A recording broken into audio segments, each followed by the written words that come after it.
Saya baru kemarin pergi ke suatu kota di tanah air kita. Tiba-tiba saya diceritakan tentang suatu fenomena yang sangat aneh. Tentang suatu tempat, di situ ada namanya batu Quran. Barang siapa yang putar 7 kali, maka dia minta apa saja dikabulkan. Ya akhi, subhanallah. Ini kesyirikan. Yang mengatakan ini syirik adalah ulama Syafi'iyah seperti Al-Mukrizi. Termasuk kesyirikan dalam perbuatan, kata beliau, adalah tawaf selain di Ka'bah. Orang-orang datang berbondong-bondong meyakini hal tersebut. Dari mana keyakinan ini? Cerita konon dan konon. Tanya-tanya gimana ceritanya kisah batu Quran ini? Ceritanya adalah salah seorang wali dari kampung mereka pergi berhaji. Tatkala sampai di haji, dia mungkin pergi naik kapal, kemudian zaman dahulu. Waktu pulang dia tidak lewat jalur biasanya. Waktu dia pulang dia masuk di sumur Zam-Zam. Demikian saya dengar ceritanya. Dia masuk di sumur Zam-Zam, kemudian dia tembus sampai ke kota tersebut di tanah air. Tatkala dia sampai di tanah air Zam-Zam bocor dari Mekah itu, bocor keluar. Maka dia khawatir jangan sampai nanti jemaah haji kekurangan apa? Air Zam-Zam.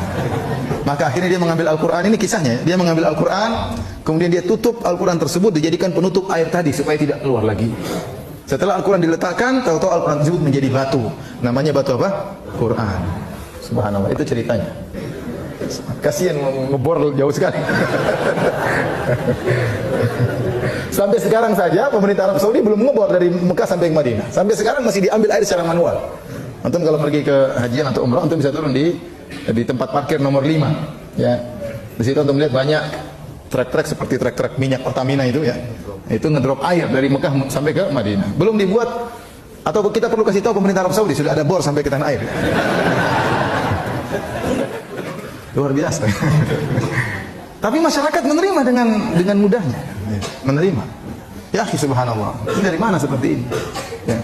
Kemudian kalau kita telusuri cerita tersebut, sekarang kita bilang cerita itu pasti tidak benar. Pasti tidak benar.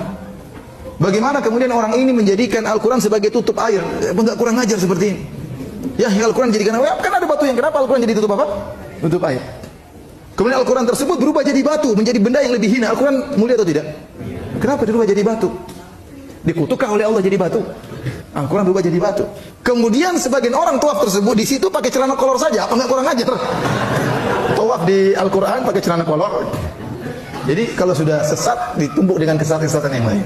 Diyakini oleh masyarakat, datang ramai-ramai berbondong-bondong antri. Dari mana akidah seperti ini? Dan tidak ada orang berani mengingkari. Saya pun belum berani kalau ke sana mengingkari. Subhanallah, kasihan masyarakat. Harusnya ulama-ulama di sana berbicara, harusnya. Ya, harusnya ini kewajiban bagi mereka. Ya, kewajiban bagi mereka untuk mengingatkan. Jadi kalau kita mau telusuri keyakinan yang tersebar di masyarakat sangat banyak dan tidak ada dalilnya dari Al-Quran maupun Sunnah Nabi Sallallahu Alaihi Wasallam.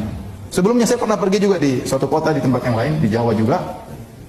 Ada 3 gentong besar di suatu masjid besar terkenal, orang datang ramai-ramai sana. 3 gentong besar ini sekitar belasan tahun yang lalu saya ke sana. Ada 3 gentong besar, anak-anak datang kemudian diusap-usap dari air tersebut. Ya. Air mungkin gentongnya sudah berlumut dan macam-macam. Saya tanya kenapa begitu? Katanya ada sambung ke sumur Zam-Zam. Subhanallah. Ini proyek luar biasa, triliunan ini. Antum bayangkan bikin lubang dari Jawa ke Mekah itu apa enggak triliunan itu? Bisa habis apa namanya? Anggaran negara.